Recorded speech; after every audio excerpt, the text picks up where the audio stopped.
Hotep, and welcome to Matters of Diversity with Dr. B. Glad to have you here. Today is going to be a day to talk about the month of February. And the month of February is all about Black history, so they tell me. And so we're going to celebrate, and we're going to start off with a very dynamic faculty member at UCF who does research in the areas of Black females and their sons. And so we're going to have an opportunity to talk with Dr. Ann Shillingford today and have her share her wisdom and her own personal experiences raising a Black son. And so let me just tell you a little bit about her and what she does. She's an associate professor here at the university in counselor education, and she currently serves as the doctoral coordinator for the program. And so she has definitely been putting in the work in terms of making sure that young scholars or old scholars nonetheless, are really matriculating through UCF and graduating and finding productive positions in counselor education. She has written several articles and book chapters on multicultural issues, particularly focused on disparities among people of color. Dr. Shillingford has a keen interest in exploring measures to deconstruct educational, social, and health disparities among marginalized communities. She is also currently conducting research exploring the effects of media exposure to police and community violence on the physical and mental health welfare of Black parents raising children and youth. She is an author of an edited book called The Journey Unraveled, College and Career Readiness of African American Students. And she's also published in 2015 a co-edited book, Demystifying the DSM for School Counselors. So won't you join me in welcoming Dr. Ann Shillingford, one of UCF's extraordinary counselor professors. How are you today? Hello, I am well, thank you. Thank you for having me today. I'm glad to have you. So, before we even get started, I just want to check in with you and see, how are you? What's going on? What do you need to share with me before we even deep dive into talking about Black mothers and their sons? I am doing well today. I am excited to be here. I'm always happy to talk about my research, which just happens to be aligned with Black history. So I'm just honored to be here and to share with you and UCF faculty or community about what I do. It's a lovely day. I love that it's cool out. Some folks may not necessarily like that, but I am enjoying the cool weather. So that's just a plus for me today. Excellent.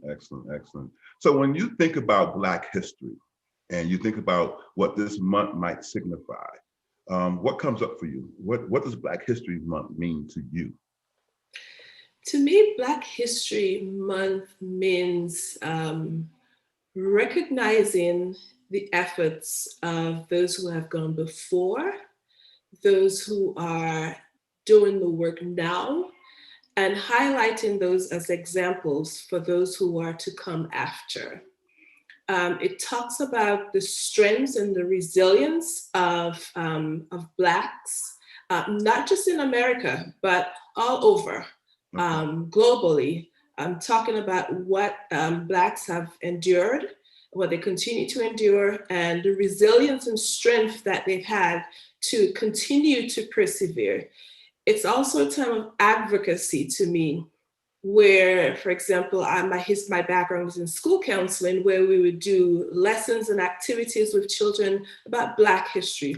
But a lot of it needs to be about advocacy. So I see it as a time for advocacy, not just for Black African Americans to advocate for themselves and what they want, but for all within the United States to advocate for the well-being of their Black neighbors and community members. So I see this as an opportunity for America to really stand up and say, hey, I see you, I hear you this month, and I want to continue to do so. It's sort of like when I don't know, people go to church, right?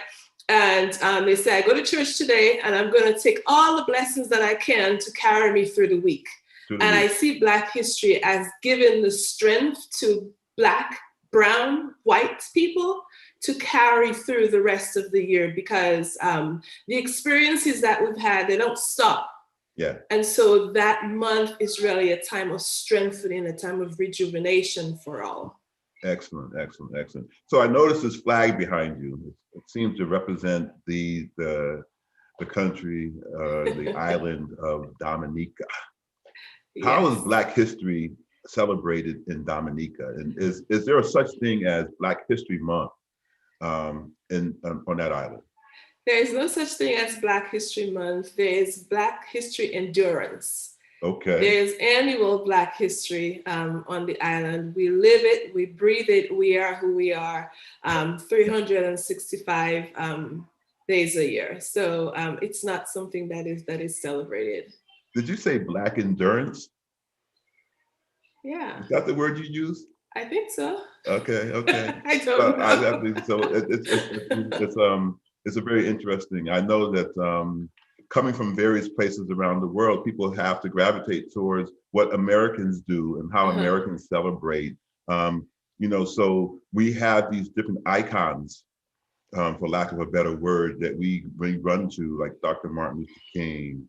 We talk about our experiences with the Muslim movement, with how things transpired with Malcolm X, and we talk about celebrities who have come and gone. We just lost Cicely Tyson.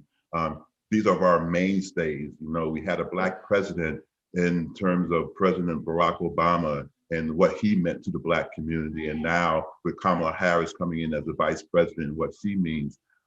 What are some of the things that you look to, not just in February, but that inspire you or take you to the next level when you think about your game and what you're going to add to the mix? You said my game? Your own game, yes. What you, Dr. Ann Shillingford, are putting on the table.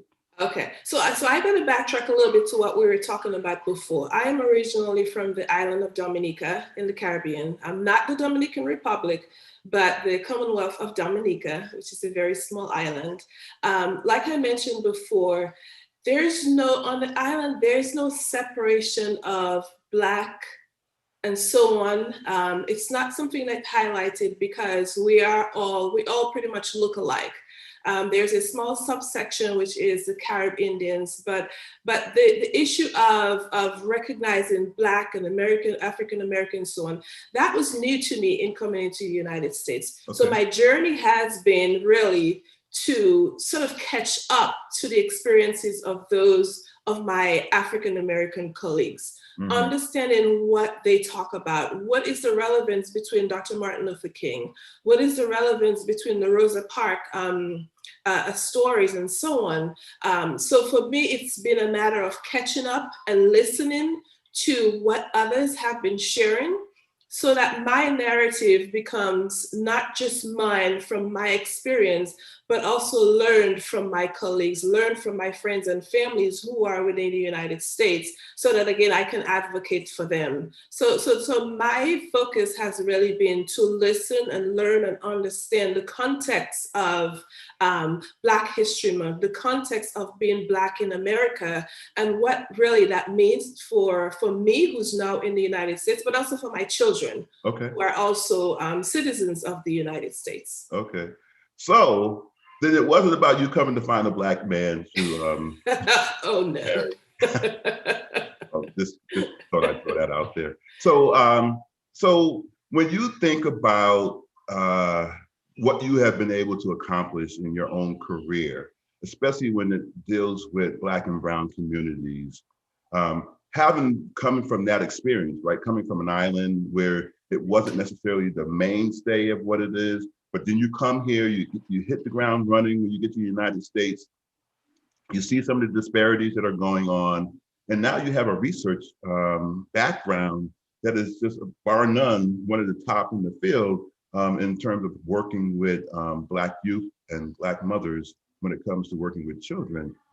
So tell me a little bit about that and how your narrative kind of woven to this particular aspect of what you do in your career. So as I mentioned, I've really been trying to learn the background and the history of African Americans. And probably a couple of years ago, I was having a discussion, just chatting with one of my colleagues, and I shared with her an experience that I'd had. That was shortly after Trayvon Martin was killed. Mm-hmm. And I was telling her that my son, who was about in the 11th grade or so at the time, it was January, early January, February. actually, it was in January, Uh-huh. and it was still relatively dark out. He was getting ready to walk Okay. out to the bus stop. Yep. And it was still a little dark out. We live in a predominantly white neighborhood, and it was cold. It was cold by Florida standard. It was still cold at 6 o'clock in the morning when he's walking out. So I said to him, he puts on his jacket, and I said to him, Justin, zip up your jacket because it's cold out. And immediately when I said that, in my mind, I mean, just like that, in my mind, in saying that, I immediately saw Trayvon Martin. And the immediate thought is if he zips up his jacket, he's going to put the hood over his head. And there he is going to walk out there in twilight in the morning, in a predominantly white neighborhood where we pretty much just moved, so people didn't really know us, and what's going to happen. And so he said, Mom, what did you say? And I just paused and I said, that's okay, just go ahead. Because in my mind, I would rather you come home with a cold, sick, but just come home. Okay. And so I was sharing that experience with my colleague Rochelle Joe, and we just really started to think, what do African American mothers, women who are surrounded by children, how do they feel about everything that's been happening in America? Right. We've got a lot of mentoring programs and so on especially for young Black children. But what are the resources, what are the services that are available to often the primary caregivers who are the mothers? Okay. And so that's part of what really fueled my work to explore the experiences of Black mothers raising sons. So I should have prepped you a little bit more because you just stepped into my game with talking about Trayvon Martin. And so because you've done that, I'm going to share my screen really quickly. And I'm going to ask you a question with regards to what I'm going to share. So here we go.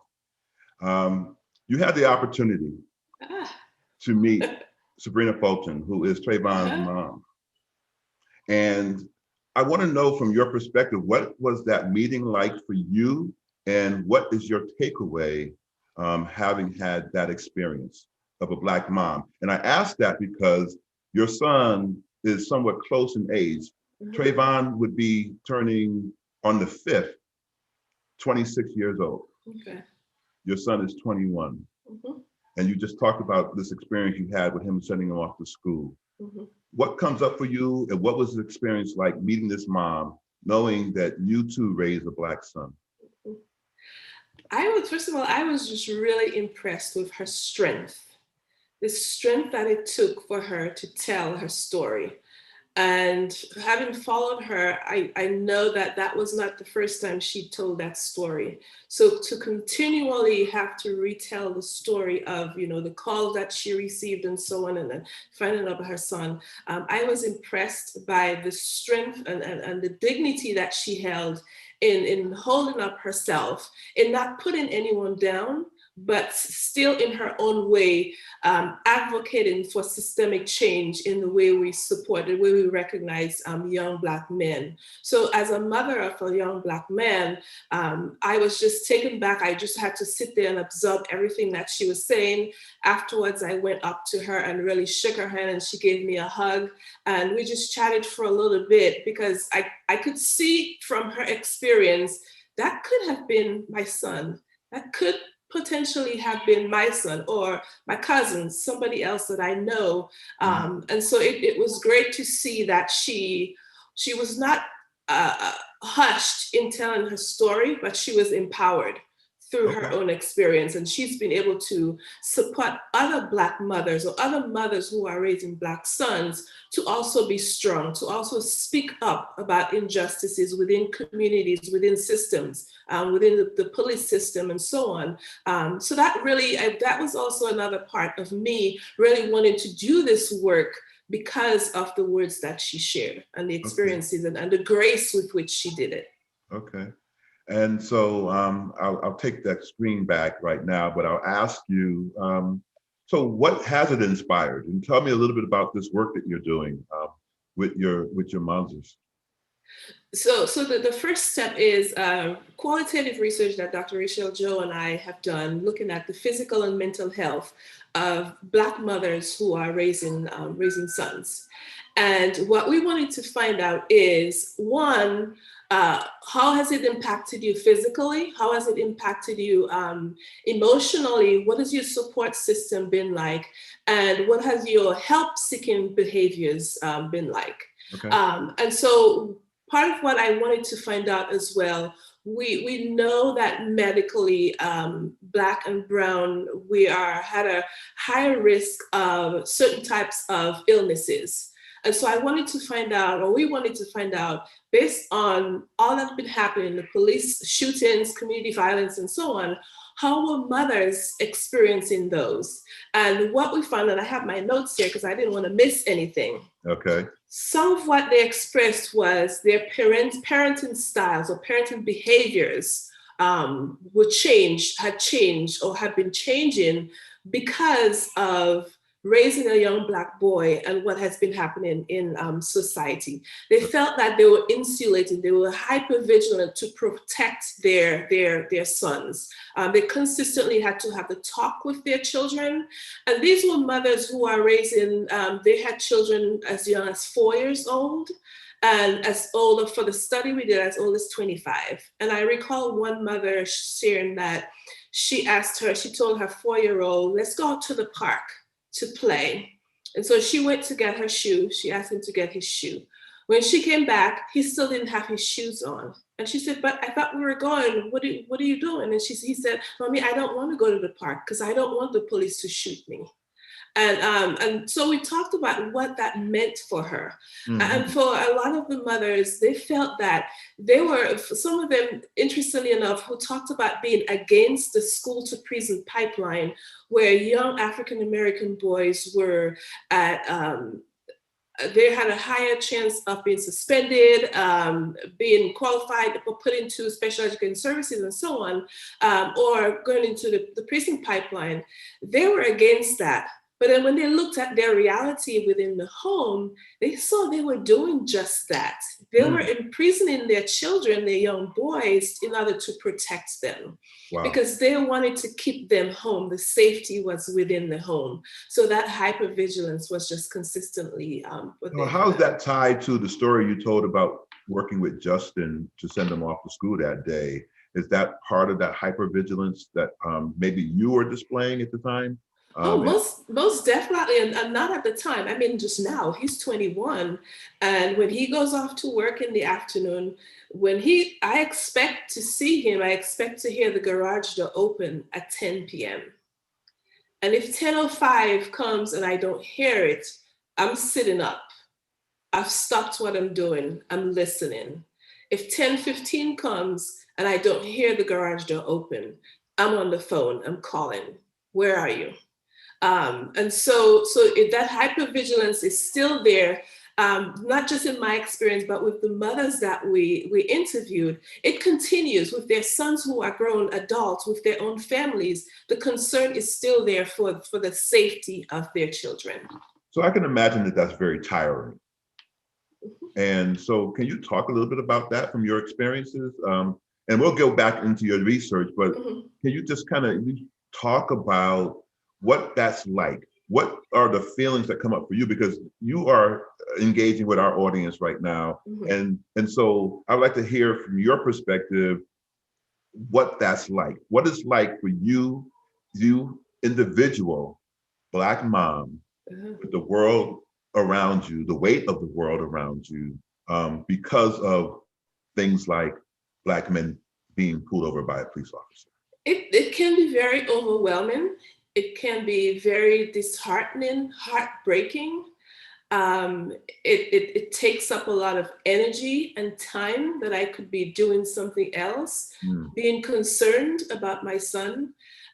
It sometimes makes me step back and wonder, is something wrong with me that, I feel so, I almost ruminate at times about where he is and his safety. Mm. And so it's something that I've thought often about, and it does take up a lot of energy, but it's not something that I want to give up, because I see it as one of the key roles of me as a mother, no Uh-huh. matter how old my child is, to be supportive and responsible, and to be just concerned about his well-being. So when you're concerned about his well-being, how does that then internally become concerned about your well-being? And so when I ask that question, I'm wondering your own mental state, your Mhm. wellness, your physical state, the way that you kind of have kind of channeled all of this. How do you feel this has maybe impacted your own personal space? Mhm. I had to come to the point where I had to realize that I needed to step back a little bit, Okay. and one, let him be the person that he is. Mm. We've given him the talk about safety, how to approach, police and others in society, Hmm. and and trust that he will make the right decisions. I also came to the realization that, there are some things that I can't control. If he's home, I can say, okay, let's look at the ring to see who's at the door. If he's out at work or in the community, I can't control, what's going on. So I've got to be able to step back a little bit. And it helps to have a counseling background where I can see, okay, there are things that I can control and things that I cannot control.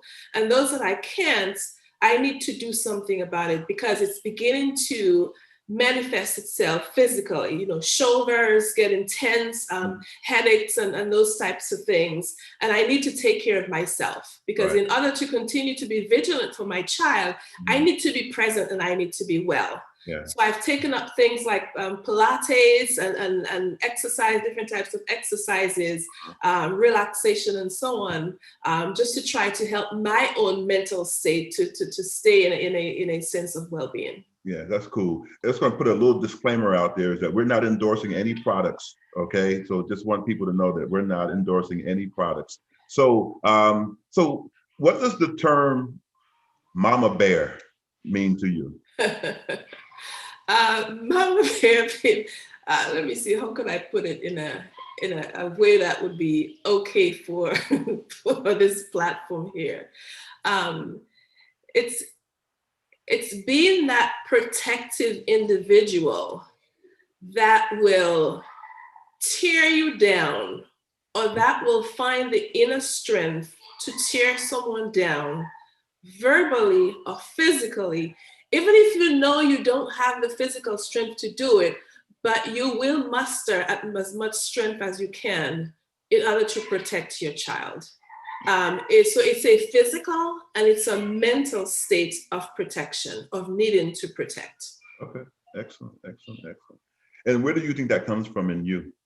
In me, well, as a mother, one, it is my role as a mother. I chose to bring children into the world, so I've got to protect them, and also within the society where we are, it's a double-edged sword, where we're in a society in America where young Black men are not even allowed to be children. Mm. They're criminalized just based on the color of their skin. And so that, to me, I need to step it up and protect. So having the talk, the verbal protection, as well as the physical protection, knowing where you are.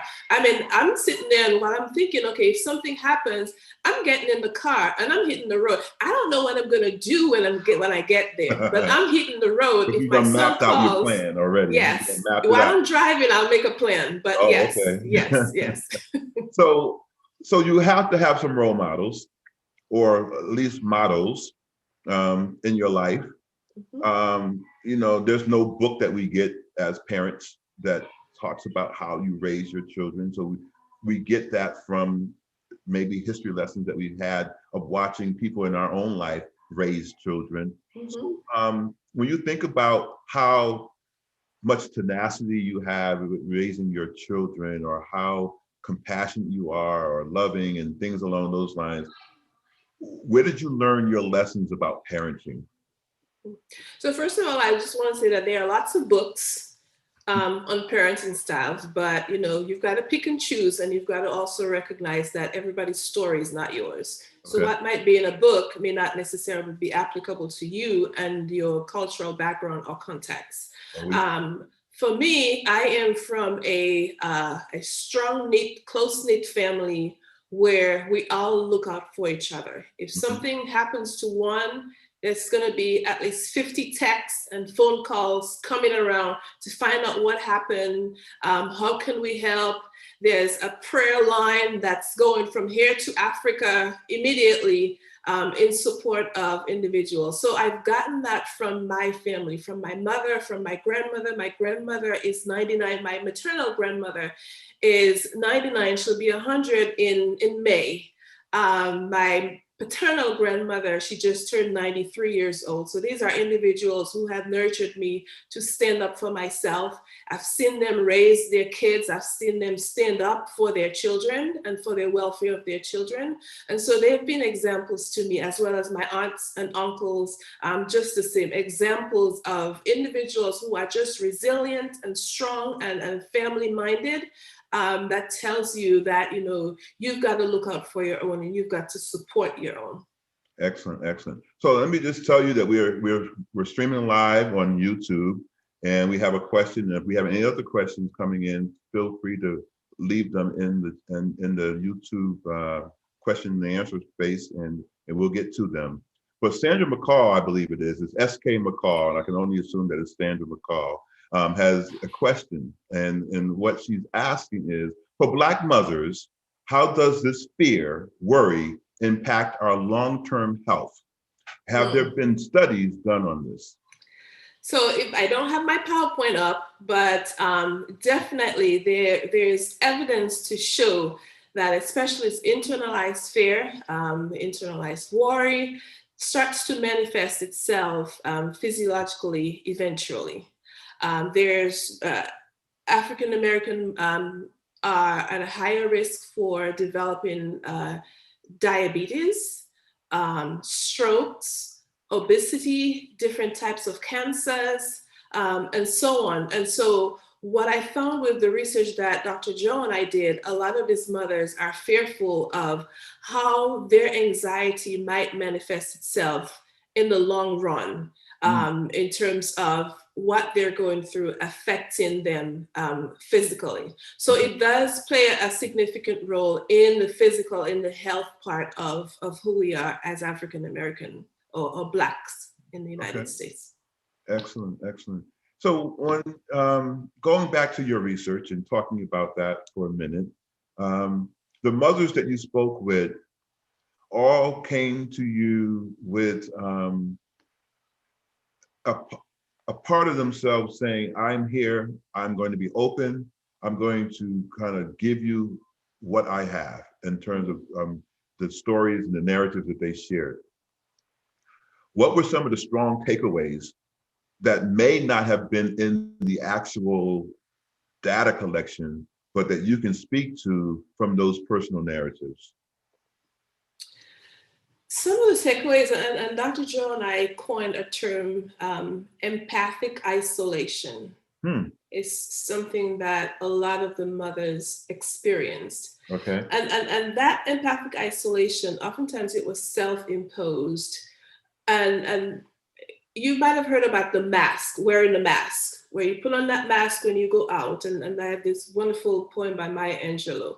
But that empathic isolation in their experiences were going into work, for example, and sharing particularly from the mother's stories with their white colleagues. You meet a white female at the job, and they're telling them, expressing them about their concerns about their sons, the fear that they have, the anxiety that they have of what might happen to their son based on things that have, happened. Tamar Rice, Eric Garner, and so on.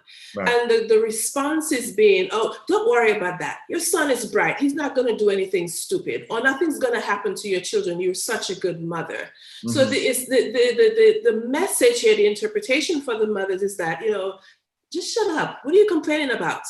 There's nothing for you to worry about. Okay. And so I don't want to hear you whining about what's not going to happen. And so these mothers, what happens is they clam up, keep it to themselves.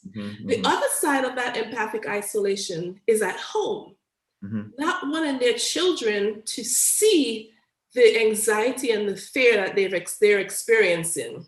Right. And so what they do then too is they hide it, they mask their emotions. Because in the words of one mother, she said, if my son sees my fear, he's going to feel fear. He's going to go out there with that fearfulness and do something stupid. Okay. So at home, I'm going to keep it because I don't want my anxiety to affect my children. So that empathy is not there. That isolation is missing within the home as well as outside of the home. So you can imagine when you have all of that bundled up, and the outlet for them was to talk to other mothers who are experiencing the same thing. Okay. So you can imagine the cycle of anxiety that's going on, because I'm just talking to somebody else who's going through the same thing. They might tell me a few words of support, but I don't have that rich support that I need to really process what I'm going through. And so empathic isolation was something definitely that came through from the study with these mothers. How does that impact their relationship with the Black men that are in their lives? Meaning, that is a follow-up study that we're going to do. Okay. Yes, that's coming up. Actually, we just got the IRB for that, going to interview fathers and also parents together. Because some of the mothers that we spoke with, they would say, okay, if you were to ask my husband, he would probably tell you something different. Some of them talked, said that their partners would say, oh, you worry too much, or we've given him the talk.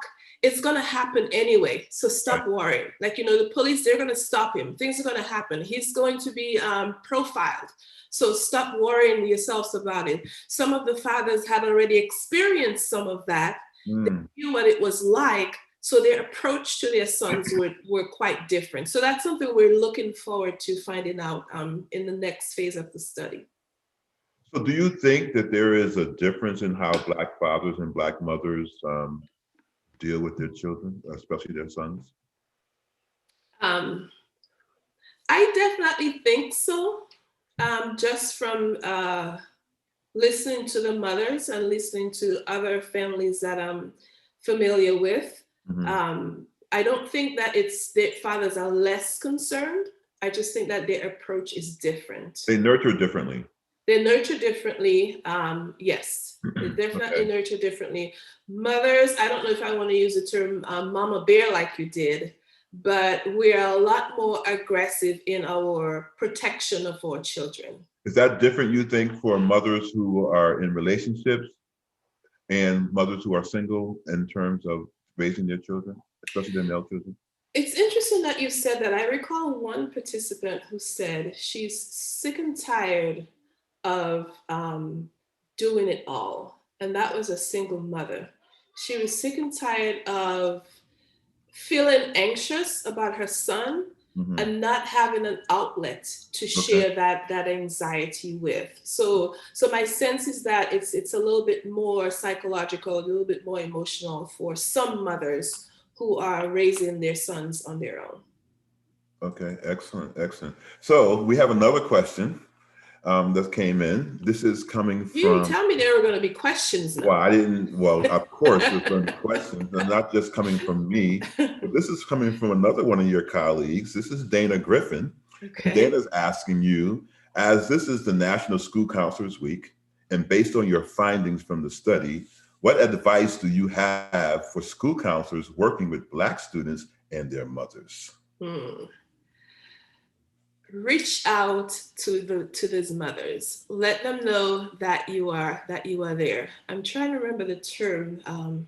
I just blanked out on a term, but it's part of the study that we did, and we're talking about parental involvement and the way that schools perceive Black parents, especially Black mothers, and their involvement in schools. Right. And the involvement meaning coming into the school, sitting in the class and so on, not recognizing that there are other types of involvements for Black mothers.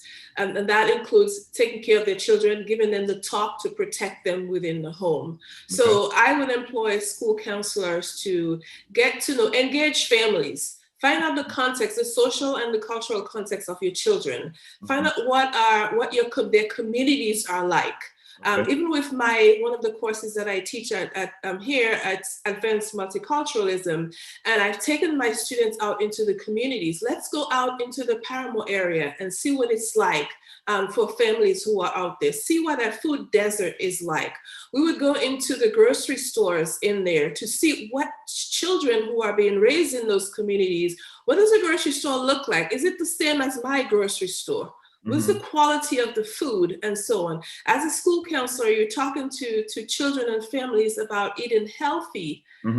Do they have that, within their communities? Some of the communities, they get the bottom of the barrel foods.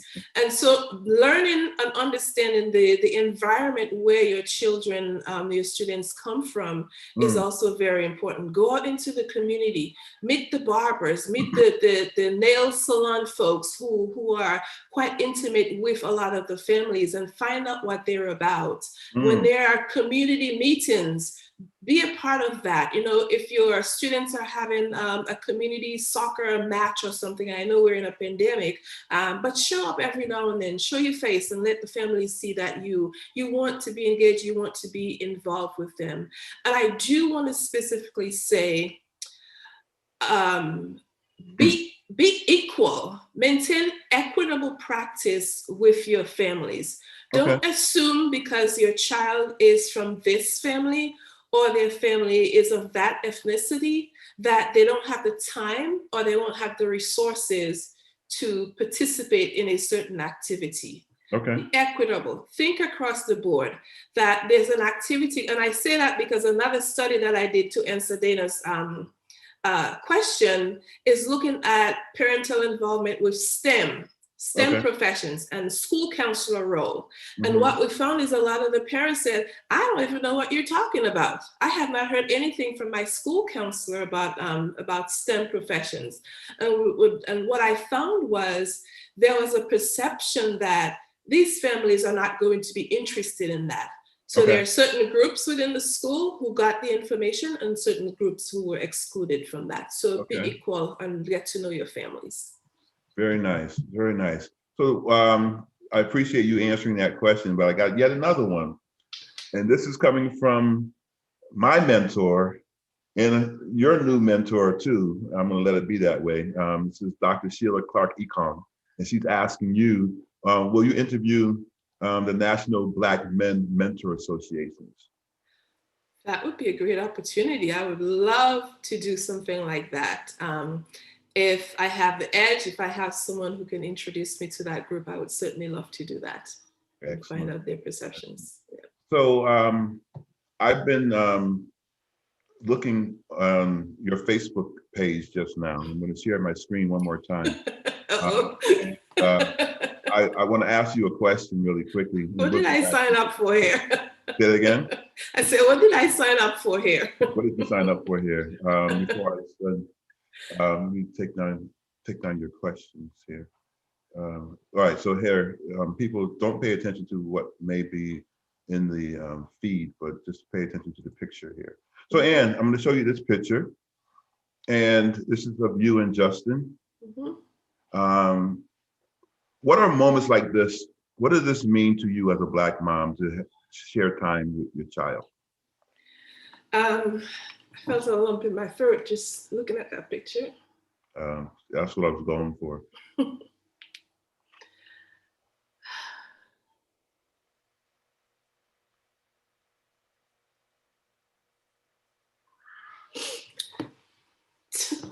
To me, it means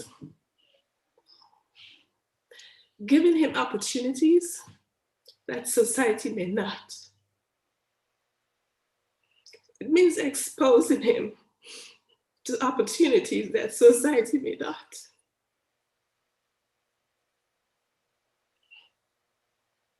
It means letting him know that he's valued, that he's supported, and that there are spaces where he may not be able to go on his own, spaces where his friends may be able to go and feel safe, but not him. But mama's gonna take you there because you deserve those opportunities. And that's what that means to me as a Black mother, is really letting my children, especially my son, know that America is for you. You are an American, and there are opportunities there. There are places where you may be told that you can't step into because of the color of your skin. Okay. But I'm gonna walk with you, and I'm gonna take you there. And know that, nobody's gonna mess with you while I'm in there. And I'm not saying that I know karate. I'm not saying that I know any of those things. Yeah. But when I walk with my children, I walk with pride and I walk with confidence because that's what I want to model for them. Excellent. That you can be proud of who you are in whatever space you're in. And so looking at that picture just reminds me of a fun experience that Justin and I have had going out, and I think it was a virtual reality scene where we just laughed and we forgot that there were other people in the room looking at us, and we just had a whole lot of fun. And it really helped him to realize that, I'm still young and I can still enjoy life and not for a few moments, not be concerned about what could potentially be once I step out of the space.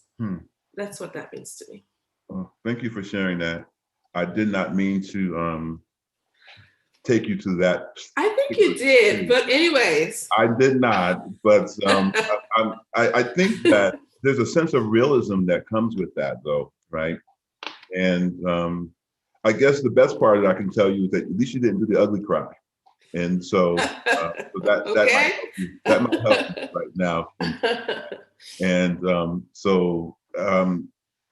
but that says something, right? There's something to be applauded about what Black mothers have historically done for their children. And I think that's an example of how that continually happens, even when it seems like the tides are against you, right? You talked about resilience. So what does resilience mean to the Black mom in your research? And what have they learned about themselves because of the resiliency that has been a kind of a hallmark of the Black woman? Resilience, so I'm going to give you a quote that we got from the study, and Rochelle and I use this all the time. Okay. It's called Being Crazy and Brave. Okay. And that participant said that we're living in a crazy world where crazy things are happening, being done by crazy people. But I'm just going to jump right in there, right along with them. I'm going to be brave because I know it's not safe, it's crazy, but I have to do it anyway for myself and for my children.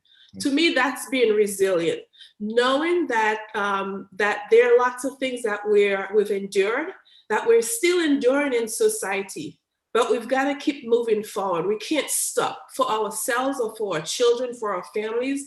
We can't stop just because. So we've got to keep moving. We've got to be able to find our sense of support. We've got to be able to find our internal drive to keep moving forward in spite of. And so to me, that's what resilience is all about. And you, in your conversation just now, or in the comment that you just made, you go to the next thing that I wanted to talk about, that's your support system. It's one thing to sit down in front of someone and kind of share your life experiences and be a part of a research study. I guess the question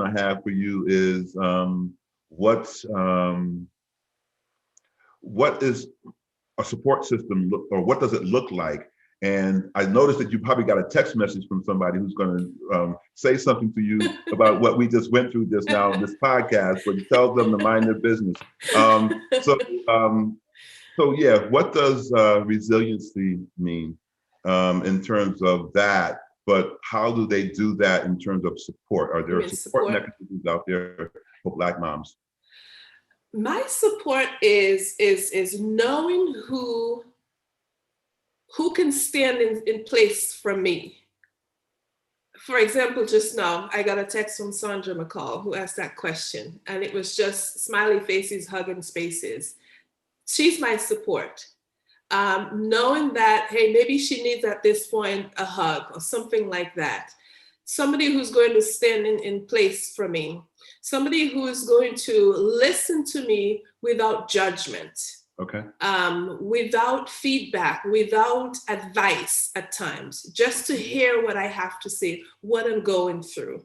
Somebody who understands what I'm going through, and when I need it, when I ask for it, is able to give me advice that I need, even when it's advice that I don't want to hear.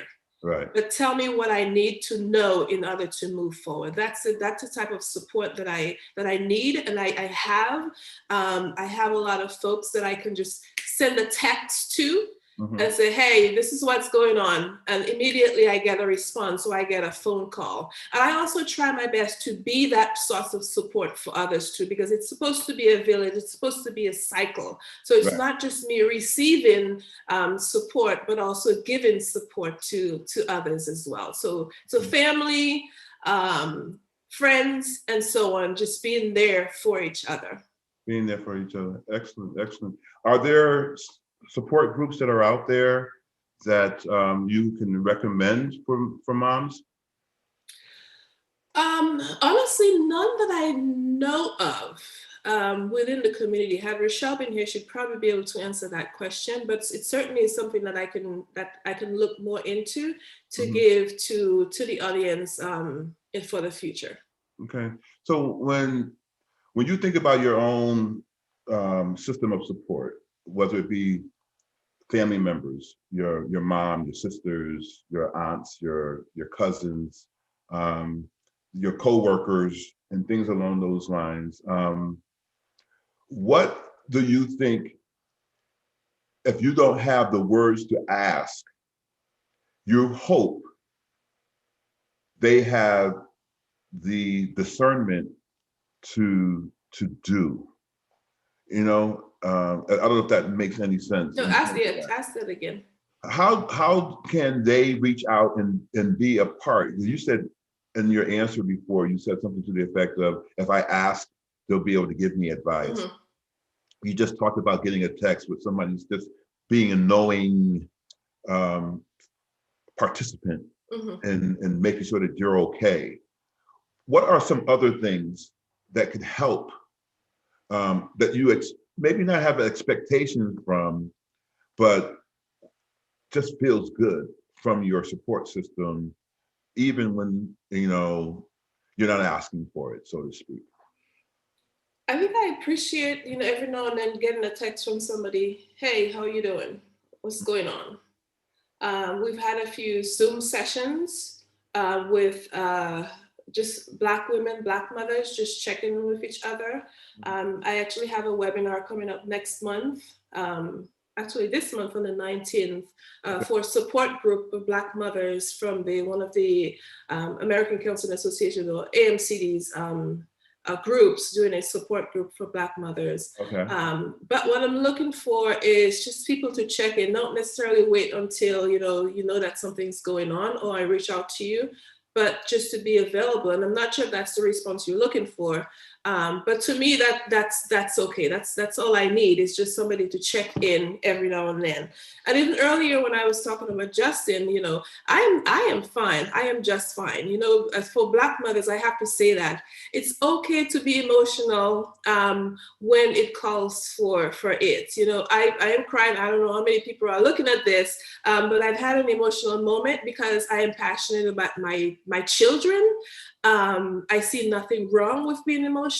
It helps. it's cathartic for me to feel that way. And so, if you need a good cry, go ahead and get your cry on, because it does help. See, that's what I was going for. Okay. So anybody who's going to come for me, don't come for me unless I send for you. That's my response to that. So we're getting close to the end of our time, and I know that you have another child. Mm-hmm. And so the question I have for you is, how has parenting changed for you with regards to how you have maybe raised your oldest child and now your second child? Well, one is 21, the other one is 8. I have much less energy for the second one, I'll tell you that much. And she's hyperactive, not hyperactive in the sense of diagnostic, but she is one who will stand up for herself. She'll tell me like it is. And so my parenting style, I think, with her is a little bit, I wouldn't say less insulated, but I can see that she has, personality wise, she has more of an internal strength and confidence to stand up against maybe some of what society might throw her way. And so she has that. But I'm also aware, not a lot of people talk about that. We talk about the school to prison pipeline with young African American boys, young Black boys.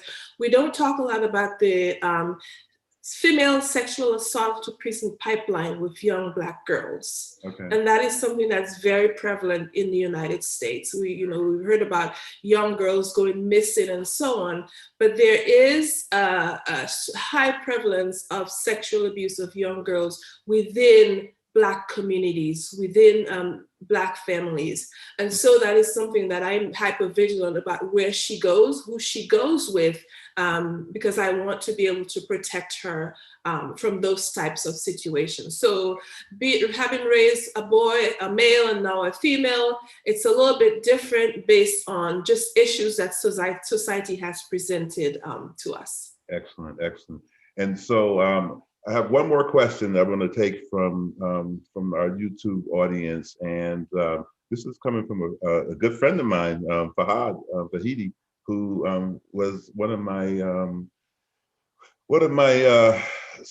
former students in some regards, because I was in my PhD program. I think he was in his master's program then at UConn. And so Fahad asked, Dr. Shillingford, how does faith and religiosity support or not support Black mothers? Oh, definitely, it is a go-to.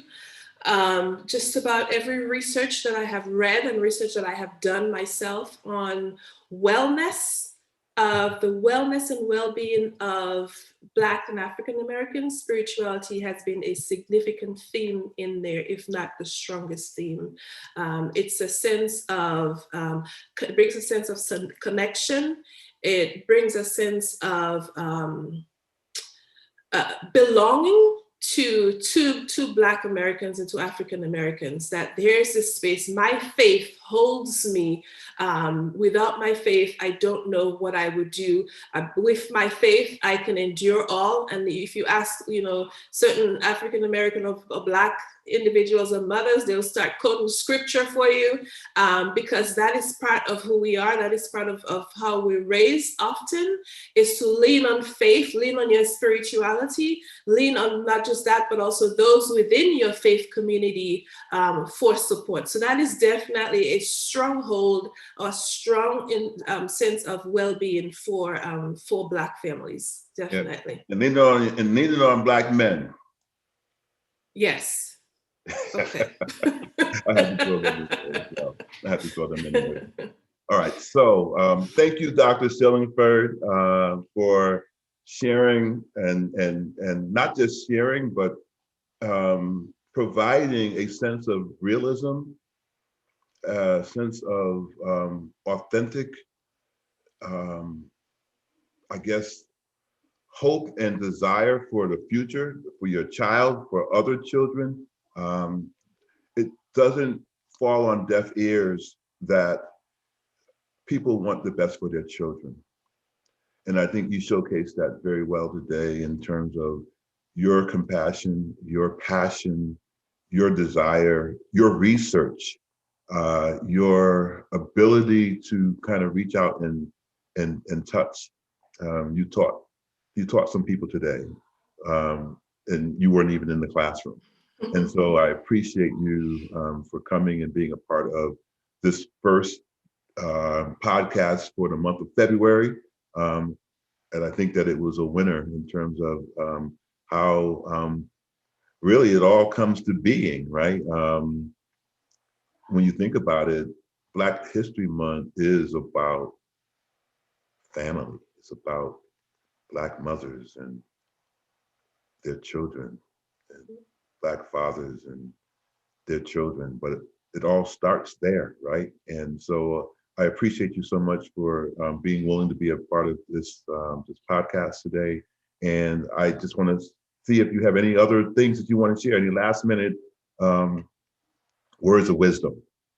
I actually do. I want to encourage, especially Black mothers, Black women, because even those who are not raising children or have not born or had children, have given birth to children, are also raising children in some capacity.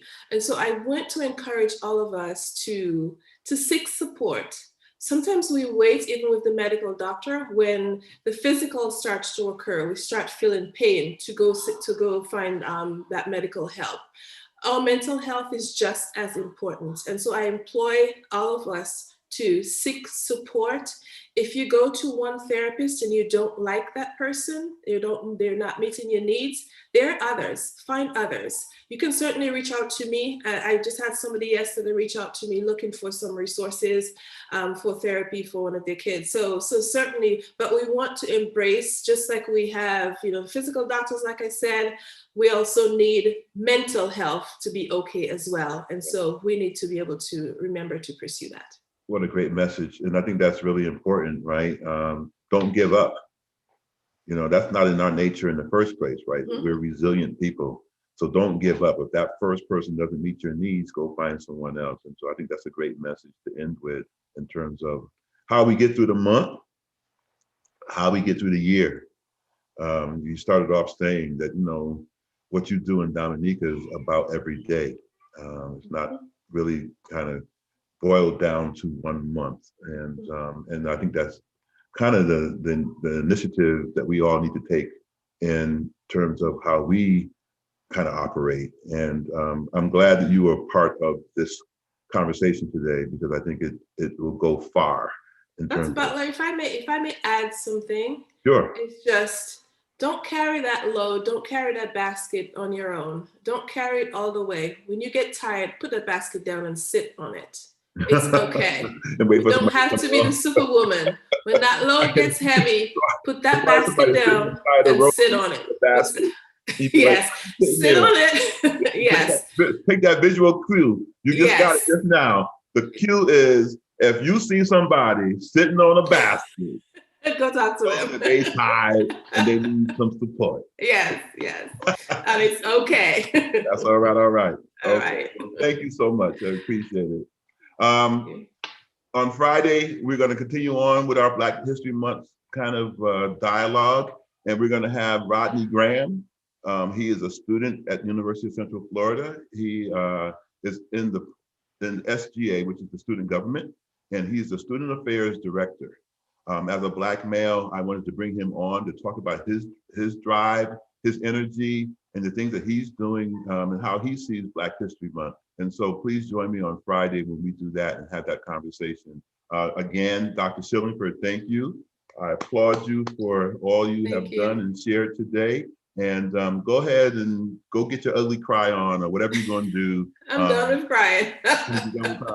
But thank you so much. And we'll see all of you next time. Thank you.